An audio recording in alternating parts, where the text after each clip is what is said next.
कितने लोग आज यहां मौजूद हैं? सच्ची सच्ची बताओ, दिल पे हाथ रख के।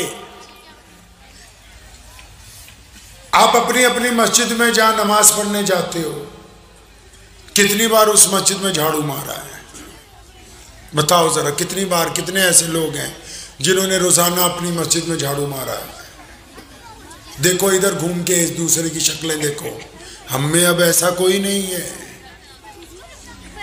किस दीन की बातें करते हो? कुरान पाक की बेतरतीबी आपकी मस्जिदों की जीनत नहीं है। अब अभी जाएंगे तो किलो के हिसाब से मिट्टी निकलेगी। लोग कहते थे कि उर्दू बाजार चले जाओ, जामा मस्जिद के पास उर्दू बाजार है, कभी वहां किताबें मिलती थी। और आपने उस उर्दू बाजार को बदल के पूरे भारत में उन मस्जिदों के बाहर अब पाए कोरमा बिरयानी मिलती है। मुसलमानों, ये खुद तय कर लो, सरकार को बाद में कोसा करो, पहले अपने गिरेबान में भी झांक के देखो कि हम कर क्या रहे हैं, हम किस मुकाम पर खड़े हैं, हमने अपने साथ किया क्या है। जितने मौलवी हैं आपके पास, जितने इमाम हैं, बड़े गिनती के 4-5 बड़े मौलवियों को छोड़ के कभी किसी इमाम को तनख्वाह वक्त पर दिए?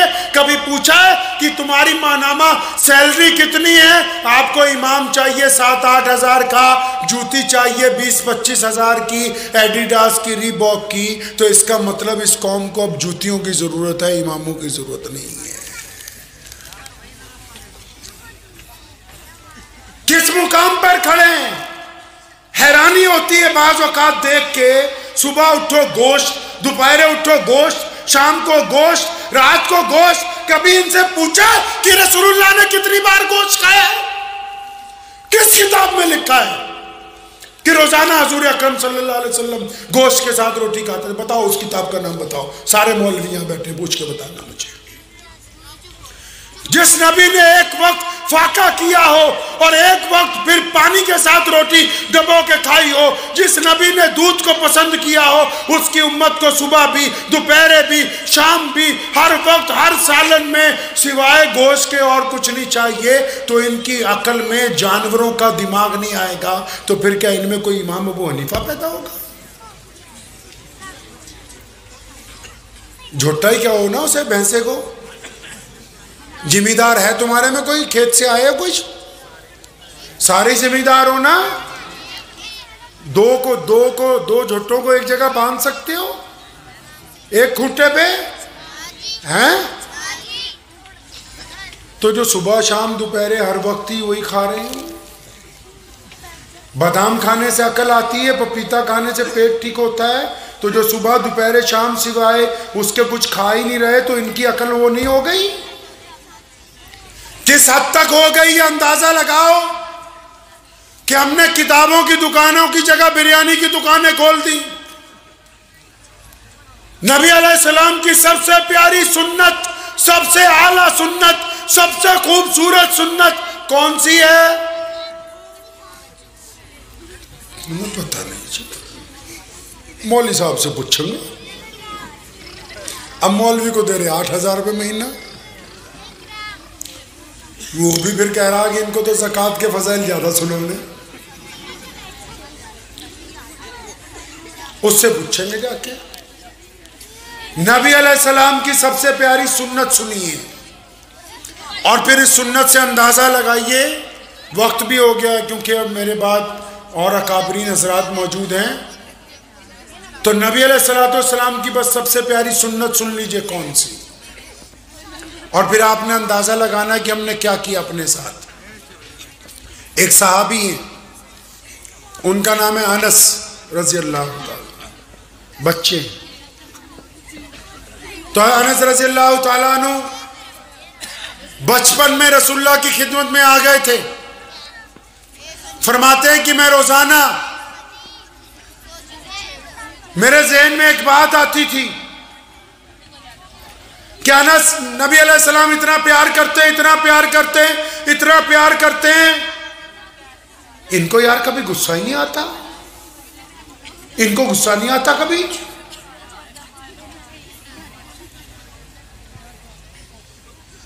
तो फरमाते हैं कि मैंने अपने दिल में एक प्लान तैयार किया। फरमाते हैं कि मैंने ये सोचा कि कुछ ऐसा मौका बनाया जाए, ऐसे हालात बनाए जाएं कि प्यारे नबी अलैहिस्सलाम मुझ पर गुस्सा हो और मेरे एक आधी चपत या एक आधा मुक्का लग जाए, ताकि सारे साहबा ये कहते हैं कि रसूलुल्लाह हमसे बड़ा प्यार करते हैं, तो इन 1,24,000 साहबा में सिर्फ अनस ये कहेगा कि मैंने रसूलुल्लाह की मार भी खा रखी है। बात तो बिल्कुल ठीक थी, प्लानिंग तो अच्छी थी कि अपने आप को मुनफरिद बनाना कोई बुरी बात नहीं कि सब लोग कहेंगे अनस को यह दर्जा भी मिला। फरमाते हैं कि अब मैं इस चक्कर में रहता था कि कोई दिन ऐसा आए, कुछ ऐसी बात हो जाए कि मेरे कान खिंच जाए या एक आधी चपत लग जाए। फरमाते हैं लेकिन बहुत दिन गुजरने के बाद भी मौका नहीं मिला। कहते हैं कि एक दिन ऐसा हुआ अचानक कि रसूलुल्लाह सल्लल्लाहु अलैहि वसल्लम के जो पर्सनल सेक्रेटरी थे ना, कौन, सैयदना बिलाल रज़ियल्लाहु तआला अन्हु और सैयदना अबू हुरैरा रज़ियल्लाहु तआला अन्हु, ये दोनों अचानक किसी काम से बाहर गए। असर के बाद का वक्त था, कुछ मेहमान मिलने आए। हमारे नबी अलैहिस्सलाम से पूरी दुनिया से लोग मिलने जाते थे। आपको ये बात पता नहीं होगी कि रसूलुल्लाह को पूरी दुनिया से लोग मिलने जाते होंगे। आपको यह भी नहीं पता होगा कि रसूलुल्लाह ने अपनी माँ के लिए अपनी चादर बिछाई। आपको यह भी नहीं पता कि रसूलुल्लाह ने 63 साल की उम्र में हज्जतुल विदा के मौके पर आखिरी रात अपनी माँ की कब्र के पास में गुजारी। आपको यह भी नहीं पता होगा कि रसूलुल्लाह के वालिद मोहतरम हज़रत अब्दुल्ला की कब्र मदीना मुनव्वरा में है। आपको यह भी नहीं पता कि बैतुल्लाह की फतेह मक्का के मौके पर रसूलुल्लाह अपनी बहन उम्मे हानी के घर गए थे, क्योंकि आपको सिवाय फतवों के और कुछ पता ही नहीं है। आपने कभी रसूलुल्लाह को तलाशा ही नहीं है। आपने सोचा कि सिर्फ दीन यही है कि 4-5 तस्बीहां करो। इस दीन के लिए, प्यारे नबी अलैहिस्सलाम के लिए अल्लाह ताला ने कुरान पाक में बाकायदा ऐलान किया है। हमारी हालत इतनी पस्त हो गई है, इतनी पस्त हो गई हमारी हालत कि हमें आज दीन का कुछ पता ही नहीं हमें दीन का है क्या। आप अंदाजा लगाएं, मैं आपको 2 बातें पूछता हूं, उसके बाद ये वाकया पूरा सुना दूंगा इंशाअल्लाह। ये सामने जो बैठा, क्या नाम बेटा तुम्हारा? आपका नाम क्या है? हाँ, नमाज क्यों पढ़ते हैं? फर्ज है। अनस ने कहा मैं नमाज इसलिए पढ़ता हूं कि फर्ज है। आप मौलवी साहब क्यों पढ़ते हो नमाज? नमाज फर्ज है। आप जी? हाँ, फर्ज है। आप क्यों पढ़ते हो? फर्ज है। इन पे तो फर्ज ही है सब पे। आप जी? हाँ, फर्ज है। आप? सारों भी फर्ज हुई है। खुशहालपुर वालों ने तो कमाल ही कर रखा। कुरान शरीफ में लिखा है कि नमाज क्यों पढ़ते हैं? क्या इसलिए पढ़ते हैं कि फर्ज है? बताओ, इतने लोग बैठे हो, कहां लिखा है कि नमाज हम इसलिए पढ़ते हैं कि ये सिर्फ फर्ज है?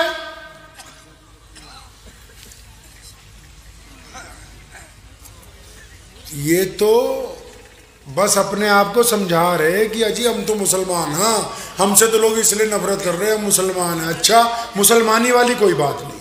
आओ उधर सुन लो जी। हाँ जी, हाँ, उन्होंने कहा नमाज इसलिए पढ़ते हैं कि मैं नमाज बुराई से रोकती है।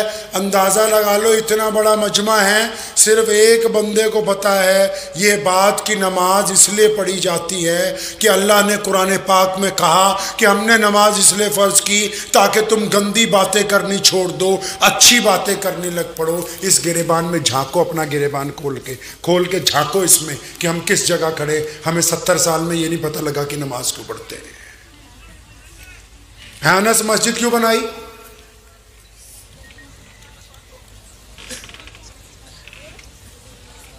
हाँ जी चचा, मस्जिद क्यों बनाई? नमाज पढ़ने के लिए। हाँ जी,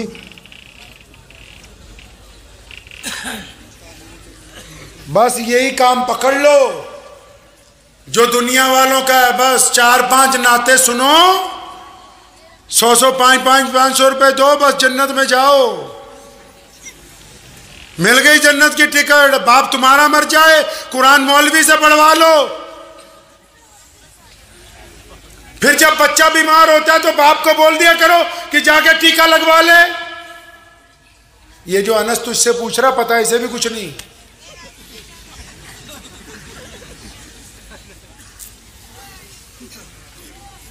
ये किसने समझाया दीन? क्या कर रहे हैं इस्लाम के साथ हमने अपने दीन का बनाया क्या है?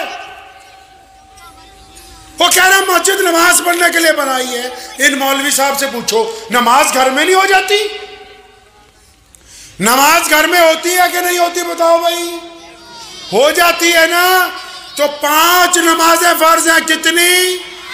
फजर, जोहर, असर, मगरिब, इशा। अब इन 5 नमाजों के बाद एक और नमाज है जो इनसे भी ज्यादा पावरफुल है। कौन सी? तहज्जुद की नमाज। कौन सी जी? अब तहज्जुद की नमाज के लिए मस्जिद चाहिए। और बोलो, मस्जिद जाना है? नहीं जाना। तहज्जुद की अजान होती है? नहीं होती। तहज्जुद में इमाम चाहिए? अब अंदाजा लगा लो। तो 5 नमाजें फर्ज हैं। नमाज के लिए अजान भी चाहिए, इमाम भी चाहिए, मस्जिद भी चाहिए, कालीन भी चाहिए, वजू खाना भी चाहिए। और जो उनकी भी आगे की नमाज है तहज्जुद की, उसमें ना इमाम चाहिए, ना मस्जिद चाहिए, ना अजान चाहिए। तो फिर ये मस्जिद बनाई क्यों है? ये इतना बड़ा जुगाड़ क्यों लगाया भाई? चलो अल्लाह के प्यारे नबी हजरत मोहम्मद रसूलुल्लाह से पूछते, या रसूलुल्लाह ये मस्जिद क्यों बनाई? इमाम बुखारी जवाब देंगे। इमाम बुखारी की कौन बातें बताएगा? इमाम बुखारी की बातें ये वो उलमा बताएंगे जिनको अल्लाह ने उनका वारिस बनाया है। पूछे या रसूलुल्लाह मस्जिद क्या करनी है? अल्लाह के नबी अलैहि सलाम ने फरमाया, अबू हुरैरा मस्जिद इसलिए बना रहा हूं ताकि हम लोग इकट्ठे होकर जमात के साथ नमाज पढ़ेंगे। किसके साथ नमाज पढ़ेंगे जी? जमात के साथ। फिर पूछा गया, या रसूलुल्लाह जमात के साथ कैसे नमाज पढ़नी है? फरमाया, तुम्हारे कंधे से कंधा जोड़ के नमाज पढ़नी है। फिर पूछा पूछने वालों ने, या रसूलुल्लाह कंधे से कंधा जोड़ने से क्या होगा? फरमाया, तुम्हारे दिल आपस में मिल जाएंगे। खुशहालपुर वालों, नौज़ुबिल्लाह ये इस्तिंजा करने के लिए नहीं बना रखी। ये बेतरतीबी में जाके एक दूसरे की टांगे खींचने के लिए मस्जिद नहीं बनाई। ये सामाजिक व्यवस्था को खूबसूरत बनाने के लिए रसूलुल्लाह ने मस्जिद बनाने का हुक्म दिया कि वो नमाज जो अलग अलग पढ़ते हो इकट्ठे पढ़ो। ये वो नमाज जिसमें एक दूसरे का प्यार नहीं है, इकट्ठे आके पढ़ो ताकि तुम में मोहब्बत हो। फजर में अब्दुर्रहमान ना आए, जोहर में ना आए, असर में ना आए, मगरिब में ना आए, तो फिर ईशा में डॉक्टर मुमताज उसके घर पे जाए, मौलवी अब्बास साहब जाए, मौलवी शुएब जाए कि भाई क्या बात हो गई, आज तुम नमाज में नहीं आए, ताकि तुम उनका दुख दर्द बांट सको, उनकी परेशानी को समझ सको। आपकी मस्जिद में अगर ये खासियत नहीं है तो सिर्फ अभी वो बिल्डिंग बनी है, मस्जिद नहीं बनी है। मुसल्ला बना है, अभी मस्जिद नहीं बनी। रसूलुल्लाह की मस्जिद में तो गैर मुस्लिम आते, या रसूलुल्लाह कपड़ा चाहिए, नबी अलैहिस्सलाम लिबास देते। गैर मुस्लिमों ने सवाल किया, या रसूलुल्लाह खाना चाहिए, नबी अलैहिस्सलाम खाना खिलाते, खुद फाके से हैं। गैर मुस्लिमों ने आके कहा, या रसूलुल्लाह सवारी चाहिए। और यहाँ तो कोई मुसलमान आ जाए गर्मी में और वो पंखा चला के अभी बस जरा सा बैठ ही जाए तो पीछे से मुतवल्ली आके बंद कर देता कि बिना नमाज के नहीं चल सकता। ये इन्हें क्या पता कि मस्जिद क्या होती है? क्या पता होगा मस्जिद का हुक्म क्या है? मस्जिद मां का दर्जा रखती है इंसानों के लिए। मस्जिद के इमाम और सदर के ऊपर लाजिम है ये बात कि मस्जिद का कोई पड़ोसी भूखा ना सोए। मस्जिदों के नमाजियों पर यह बात लाजिम है कि उनके दिल आपस में मिले हुए हों, वो एक दूसरे पर तनकीद करने वाले ना हो, वो एक दूसरे की चुगली करने वाले ना हो, वो एक दूसरे की बुराई करने वाले ना हो। मियाँ साहब, ये मस्जिदों का क्या बना दिया है यार तुमने, क्या कर दिया ये मस्जिदों के साथ, क्या कर रहे हो,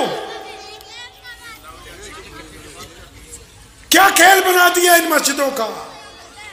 इससे इस चिंदे खाने में बीड़ियां, मस्जिद के कुरान पाक के गिलाफ के ऊपर 2-2 किलो मिट्टी, दीवारों के ऊपर मिट्टी, कालीनों के ऊपर गंदगी, और बस आए नमाज पढ़ी। ऐसे नौजवानों की जवानी का करना क्या है जो खुदा के घर को न संवार सकते हो। इस पैसे को आग लगा दो जो अल्लाह के घर में आने वाले यतीमों के मुंह में लुकमा नहीं डाल सकते।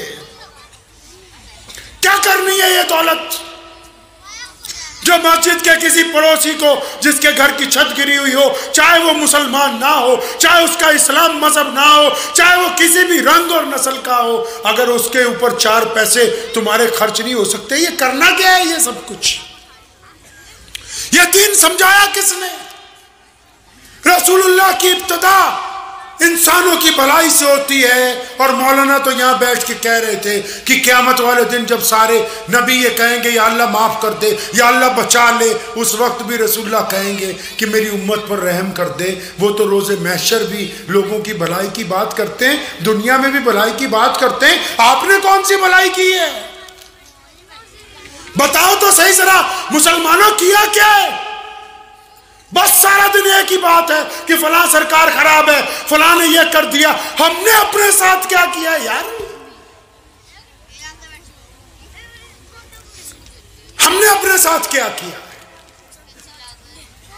अनस फरमाते रज़ी अल्लाह ताला अन्हु कि मौका मिल गया मुझे, असर में कोई नहीं था, मेहमान आए, रसूलुल्लाह ने कहा नाश्ता लाओ। मैं बाजार गया और बाजार जाके सोचा आज नाश्ता नहीं लेके जाना, रसूलुल्लाह नाउज़ुबिल्लाह नाराज होंगे और फिर मेरी पिटाई होगी, नाश्ता लेके ही नहीं गए। बहुत देर गुजर गई तो देखा मस्जिद नबी में से खुद नबी अलैहिस्सलाम बाहर आ रहे हैं, खुद अल्लाह के नबी बाहर आ रहे हैं। जब बाहर आ गए अनस घबराए, उठ के खड़े हुए, नबी अलैहिस्सलाम को देखा। आप सल्लल्लाहु अलैहि वसल्लम के चेहरे पे परेशानी के आसार हैं। नबी अलैहिस्सलाम की निगाह हज़रत अनस पर पड़ी। बच्चे हैं ना, और रसूलुल्लाह सल्लल्लाहु अलैहि वसल्लम तेज कदम से आगे बढ़े। फरमाते मैं भी 4 कदम चला। फरमाते जब नबी करीब आए तो उन्होंने पूरी ताकत के साथ, अपनी पूरी ताकत से मुझे अपनी छाती से लपेटा, मेरे सर पे हाथ फेरा, मेरे कंधों पे हाथ फेरा, और नबी अलैहिस्सलाम की आंखों में आंसू हैं। वो कहा मेरे बेटे अनस, मैं तो समझा कहीं आप गिर गए होंगे, आपके चोट लग गई होगी, आप परेशान हो गए होंगे। फरमाते मैं तो रोने लगा, हिचकी बंद गई, और मेरे दिल ने कहा अनस ये तो इतने करीम रसूल हैं जो बुराई में से भी अच्छाई को निकाल के बाहर कर देते हैं। रसूलुल्लाह की सबसे अच्छी सुन्नत क्या है? क्या सुन्नत रसूलुल्लाह की सबसे प्यारी सुन्नत?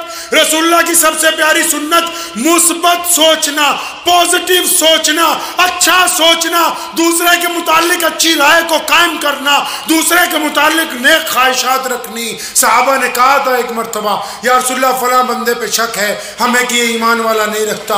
गुस्सा हुए, फरमाया छाती फाड़ के देखिए। हम क्या करते हैं? हम क्या करते हैं? हम क्या करते हैं जब एक उठ के जाता है तो बाकी? हम क्या करते हैं जब एक उठ के जाता है मजलिस में से तो बाकी क्या करते हैं जी? उसकी बुराई। जब वो उठ के जाता है तो बाकी क्या करते हैं? उन दोनों की बुराई। मियाँ क्या करता है? बीवी की बुराई। बीवी क्या करती है? शौहर की बुराई। बेटा क्या करता है? बाप की बुराई। बाप क्या करता है? भाइयों की बुराई। हमने तो रसूलुल्लाह की सुन्नत को सिरे से ही खारिज कर दिया। हमने तो सोचा मूछें कटवा ली, पजामा टखनों से ऊंचा कर लिया, बस नबी राजी हो गए। ये किसने समझा दी बात? रसूलुल्लाह की सबसे कायनात में प्यारी सुन्नत है। ये दीन हम तक इसलिए पहुंचा कि नबी अलैहिस्सलाम जब सोचते थे पॉजिटिव सोचते थे, उनके सहाबा जब सोचते थे पॉजिटिव सोचते थे। आज भी पूरी दुनिया के जो मुसलमान हमें छोड़ के जब सोचते हैं पॉजिटिव सोचते हैं। और हम कैसे सोचते हैं बताओ, ईमानदारी से दिल पे हाथ रख के, क्या हमने कभी सही सोचा है? फिर काहे का रोना है यार कि हमारी नमाज नहीं होती, रोज़ा नहीं होता, हज नहीं होता। कुरान ने कहा ना वही लुल्ली कुल्ली हुमाज़ातिल लुमाज़ा की वैल और तबाही है उन लोगों के लिए जो दूसरों की चुगलियां करते भी हैं और फिर उनको आगे सप्लाई भी करते हैं। हम तो दीन को धंधा समझ रहे हैं, हम तो इसको एक कारोबार की तरह इस्तेमाल कर रहे हैं कि बस एक्स्ट्रा ऑर्डिनरी। जब मस्जिद में जाएं तब हम मुसलमान हो, बाहर हम बेईमान। मस्जिद में हम मुसलमान, बाहर हम सूदखोर। मस्जिद में हम मुसलमान, बाहर हम शराबी। मस्जिद में मुसलमान, बाहर हम गाना बाना बजाने वाले। ये कौन सा दीन है भाई? ये तो इस्लाम नहीं है। मुझे उम्मीद है कि आपको ये वीडियो पसंद आई होगी। अगर पसंद आई हो तो ये आप अपने दोस्तों के साथ शेयर करें और इस चैनल को सब्सक्राइब जरूर करें।